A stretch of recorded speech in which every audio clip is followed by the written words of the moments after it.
How's everybody doing? Okay, so let me start from kind of the beginning. All right, so you see one name up there. That's me.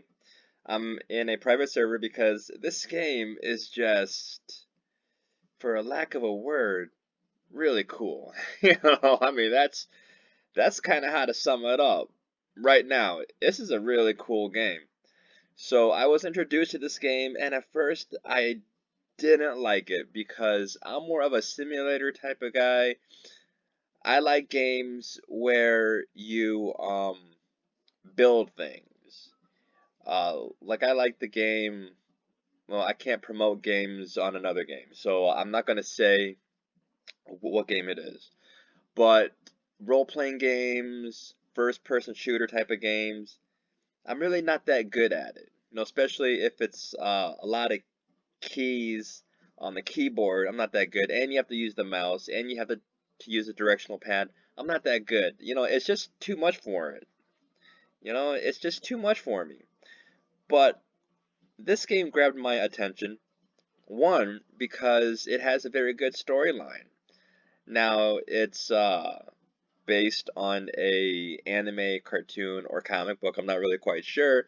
I've read not the series, but I've um, read internet pages on people who have seen the series, and it seems pretty cool. It has alien asteroids crashing into lands and viruses, and people wanting ultimate power, trying to get stuff from the viruses, but they put it in arrows, and people stab themselves with the arrows, and they get magical beings called stands, and stands fight each other, and then there's a storyline, and just all this other stuff, right? And then some game creators go, hey, let's make a game out of it. So that's kind of where we're at, right? If you didn't catch anything that I said, don't worry about it because I still don't quite understand it. Anyway, with a private server, it's different than a public server in that you don't spawn at the same place. In a public server, you spawn at the train station. And the reason that you spawn at the train station is because you need a stand. A stand is kind of like a being with a special power that helps you as an individual complete the storyline. Because as humans, we're fragile, man. We're fragile. We can't do things on our own. We need help, right? That's why cops have guns. That's why firemen have fire hoses.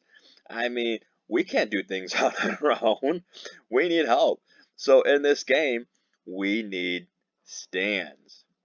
Okay, so coming up is the train station. So on the right, you see the city or the town of Naples, Italy. Learn the city or the town, because it is confusing. There are no street signs. It's crazy. There's no street signs. You don't notice until you look for it, and now you're going to look for them to kind of prove me wrong or whatever, but there's no street signs. And all the buildings are either brown or white. Not even black, they're brown or white. And someone's going to say, well, I'm going to find a black one and prove B Swarm Master 1 that he's wrong. Alright, well, that's fine. If you find a black one, please let me know. Please let me know. Alright, so here is the guy at the train station that everybody has to talk to when they start out. Mr. Buongiorno Bravana. Alright, let me do something really quick. If I offend anybody, I don't mean to. Alright? I saw this name and I said, you know what? I just want to make things simple. I'm going to call him Mr. Pasta. His name sounds like a type of pasta. It's in Naples, it's in Italy. I'm not saying all Italians have pasta sounding names or their names seem like it could be a type of pasta, but I'm going to call him Mr. Pasta. Alright? That's just the way how I like to do it. I'm not a bad person, I'm not a mean person, I'm not any sort of a isist type of person. But this dude is Mr. Pasta. So you talk to Mr. Pasta, and Mr. Pasta says, hey, look, there's these security guards. In fact, he goes as far as saying, hey, look, I got this dream. Actually, she should say nightmare. But he says, hey, I got this dream. I don't want these security guards around me. Go take care of 5 of them. That's how gangsters do it, right? Go take care of 5 of them. So you go, let me take my stand out, go take care of 5 of them. So you go, and you're like, alright. So here's the keys when you first start out. Left mouse button, left mouse button. So you go and you take care of them, right? You're like, I'm gonna take care of these guys. I'm gonna take care. Hey, hey! Why isn't my Stan the guy that's supposed to help me take care of them? All right, so they do go down, and there's a lot of them, so that's kind of cool, right? And they respawn, and the respawn time is pretty quick. Plus, you might find some stuff around that you can use later on. So you take care of them. This mission thing pops up, says, hey, you completed it. But more importantly, there's something under it that says that you have a stand arrow. You go down here if you're on a PC, and you click it in the middle. Skill trees. You click on this. The stand skill tree will be locked. The fighting style tree will be locked. You go to character skill tree. Alright, this is just my recommendation. Alright. On the left is agility, which is basically speed. But if you're playing this game, speed's really not that important, I think, right now. And you're starting out, so where are you going, huh? Where are you going? So go over to this side, vitality, aka hit points. Why they couldn't put hit points up here, I don't know. So you click vitality 1. Quick note, every level gives you 2 skill points. So when you complete it, you'll be at level 3. 3 times 2, 6. Vitality 1, Vitality 2, Vitality 3. You could go here to keep going with Vitality, but don't. Don't, because you want to use a stand arrow. Worthiness 1. And then just stop. Just stop. Worthiness 1, unlocked to increase your chance in all stand related events. Don't worry about it, because you got a stand arrow, you need Worthiness 1, and you're guaranteed to get it. Right? Because my first thought was, whoa, maybe I need to go up to Worthiness 2 to get a better chance. No. The thing with Worthiness is, 1, if you go to Worthiness 2, 3, and so on and so on, the higher you go does not increase your chances of getting a better stand. Okay, so throw that out of your mind. Throw it out of your mind. And your first stand, all you need is to have a Worthiness 1. So save the rest of your skill points, because you are going to need them. So you have this little box down here that says stand arrow. You click it. It's going to be, let's take the umbrella out. You have that in your hand, and then you stab yourself. Now I'm going to need the umbrella because I changed my character from a human to a vampire. I'll put that like in another video and tell you why. Alright, so you stab yourself, and this blue light and orbs and all this other stuff, I don't know, maybe they have firecrackers going off now. This game has changed so many times because of copyright laws, right? I mean, the names of the characters have changed. I guess in Japan, the creator or the person who runs this loves pop music, so, and he loves the tarot cards, so he basically named all the characters after both of those things. And when it came to the United States, people who watched all the anime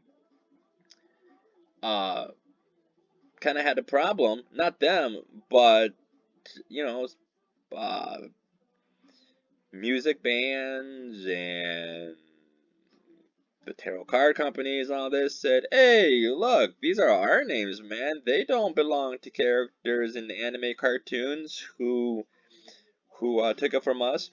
So the game said, alright, well now we gotta change everything. Change everything. Don't need to give you any examples. Let's just say that when you go online and you want to like search to know your character, it will pop up, but you might have to do some searching, but it will pop up. Anyway, you stab yourself, all this magical stuff happens, but you die, kind of. And then you respawn, not where you died, but you spawn way back in the middle of the road down here. Now, as you Respawn, you get one of the 20 stands. Anything from a 1% to the highest probability, the 11.5 or 12%. Right? Okay. Let's stop right here. Okay. So, stands can be humanoid like mine. They could be a object, like if like one's a fishing pole, one's a airplane, one's even like a key. That's kind of cool because you can open like any door, I think, and I guess if a person goes in, you could infinitely lock the door. I'm not sure. I'm not sure. The fishing pole, I guess, every time it hits a person, it stuns them. That's kind of cool. And the airplane you can remotely control, and it has a pretty cool machine gun on it, so that's pretty cool. Now, of course, when you're starting out, like myself, I was very fortunate to get a humanoid one because it's easier for me to visualize a helper as being humanoid, stronger than me, uh, when I'm fighting an opponent. It's just more of a relationship type of thing playing this game. You know, it's just a quirk that I have. So anyway, you get this, and there's no help section on here. So you have to have figured out where to go. I'm in chat, and I'm typing, and I'm like, alright, so what do I do? No one really helps. So I'm like, alright, I'm getting a private server because all I'm getting is spam in chat, and people are kicking the crap out of me because I guess you get experience points, or they want to try one of their attacks out, and they see that I'm a noob. So I'm like, alright, private server is not that much. I'm going to get a private server, plus things spawn more, and so on and so on and so on. So this is what I know. Once you get a stand, any stand, Q brings it out, right? I'm just going to go by the humanoid version, and I think the plane and maybe some of the other ones have the same thing.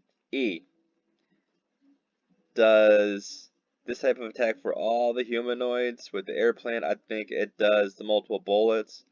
R does that attack, and F, as long as you hold it, does the block. Alright, so those are the three that you're going to get at first, right? No matter what, you're going to get those. When you go back to your skill tree, this is all going to be different. This is where you start. Now, what I do is I first look at which ones are going to increase the destructive power of your stand, because that's important. And then I kind of keep going down and I look for things that say if there's, okay, press Y to perform a flurry of kicks. That's another skill. Okay. Press X to launch yourself. So now I have two other skills. Okay. Is there anything else? Alright, here's another skill. So I got three extra skills that I just learned. Rage mode, okay. Okay, so I just learned three extra skills that I have. But I had to use skill points. How do you get skill points? Well, um, just by completing the first quest, you get 6. You use 4 on the character, and you have 2. I would suggest to start out on the stand to increase its destructive power, going toward one of the other skills. Then you leave here, and what I would suggest is you have to go, and I'm not going to do the whole storyline, that's kind of silly. Now this right here is the second entrance from when you're leaving the tunnel. Okay. So this guy right here is the trader. You know, he's a trader. You can click on him and he'll say, do you want to sell something? And of course, the stuff down here is the stuff that you would click on. And he'll say, sure, I'll buy that for this amount. And he'll say, do you want to sell one of them or all of them? Let's see. I'm kind of better. Let's see. Now, after everything, uh, you would want to go see the guy that gave you the dream killing of the security guards. Now, I forgot to say this. Now, before you stab yourself with the arrow, what I've done is gone back to him and said that I did it, and he gives me the mission of giving me a briefcase and says, go give this to this guy named Kochi. If you forget that and stab yourself, go back to him, you know, which is clockwise back to the tunnel, get the briefcase, come back. And this is the second entrance into the city. Now let's see, where do we go? Do we go down here? Is this the first right that we see? Is this where Kochi is? I don't want to confuse you too much. Nope, this is not where Kochi is. I'm going to try to make this as simple as possible. Which means that I'm basically going to go back to where we were. Okay, so now let's go straight. Let's see, so we're now at the next intersection. Let's keep going straight. Let's see, there's a cafe. There's only one cafe here, so that's kind of good. Okay, Kochi, where are you at, Kochi? Turn right. Once I start getting lost, then we're really kind of screwed. But anyway, what you want to do is learn the map. No, I turn right, and there you are. There's Kochi. You give it to Kochi. He says, hey, I want you to meet this other guy. And he kind of gives you this really fast, like, um, drive-through. And if you don't really know it, then you kind of click on him again and words come and just a drive-through. I think I know kind of like where it is. Give it to him, and then I believe where you go is it's somewhere down here, right? So go down here, and the guy that you have to see is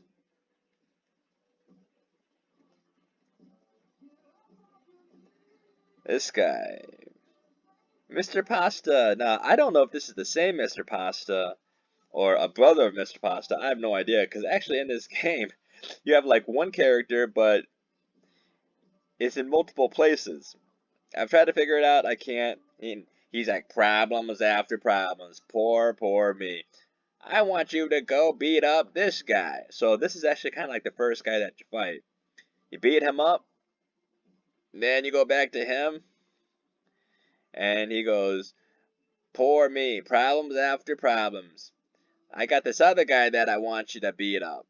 And that's back at the train station. But then when you get to the train station, you go more toward the right where there's actual trains, and then you go to the only direction, which is down, and you're going to see him. And he is actually the first difficult boss. What I suggest is that before you actually go see him, this is where you start grinding. Grinding meaning you go around here, and you see all these guys that are lit up like red. You don't necessarily have to fight them like right away because they won't give you the most points. What you do is you go find these guys, right? He would be the first one that you would go to because he's a level 1 is your requirement. Then the next one's like a level 10, then the next one is like a level 15, and that's how you grind. What level should you go fight Bruce? I think his actual name is Bruno. I don't know what it is. Copyright has changed the name so many times. So that's kind of how it is. And as where I'm at, I haven't finished the storyline, but there's different things you could do, and the internet really isn't that much of a help, except for defining certain things that you need. Alright, so that's kind of what I've learned about this game. Remember, you only get 2 skill points. 2 skill points.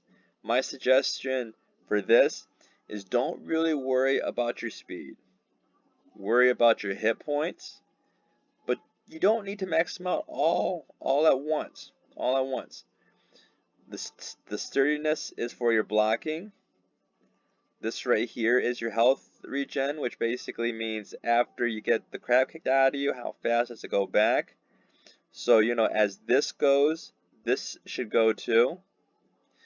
You know, so this should go up faster than these two. So do a fine balance on that. Also, when it comes to your stand skill, find out which of them have to do with the different skills on your keyboard. Okay, when you do your reading, find out which skills are better. Okay, remember, E is the fast punch for humanoids, R is the mega punch, F is the block, right? E, R, and F. Remember that. Eventually you'll do a fighting style. We can do another video on that. I'm sorry this video is going kind of long. There is a lot to this game. There is a lot to this game.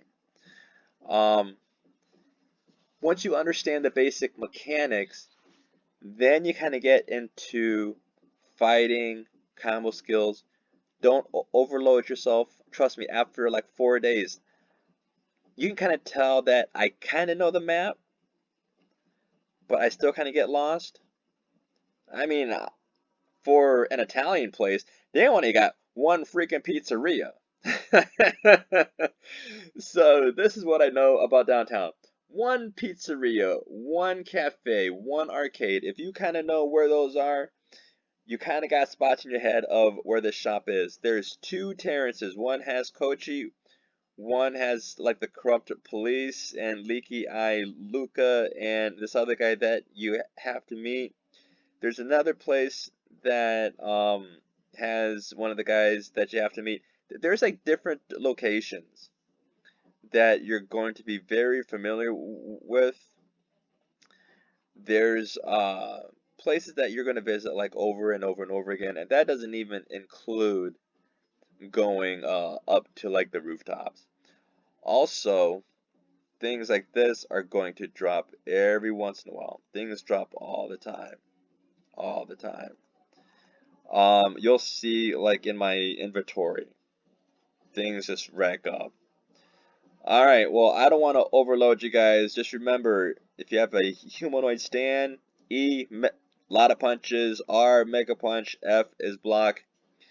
Practice that on these things, right? Practice those things on these things. You know, try to find out how to kill them. And then when you're at a high enough level, go to the bosses. If the bosses kill you, try to figure out like what happened. Do you fight better closer up? Do you fight up like first person? Do you fight up better like that? This is not a game where it's like, hey, you gotta fight it like this.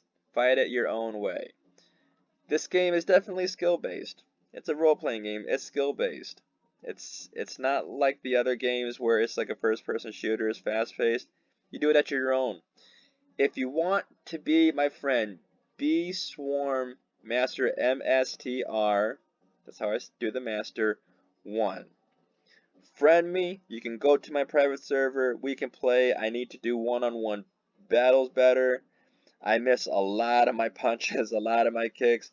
I'm still learning this. I want to become better. This is a long-term game for me. I invested in this game.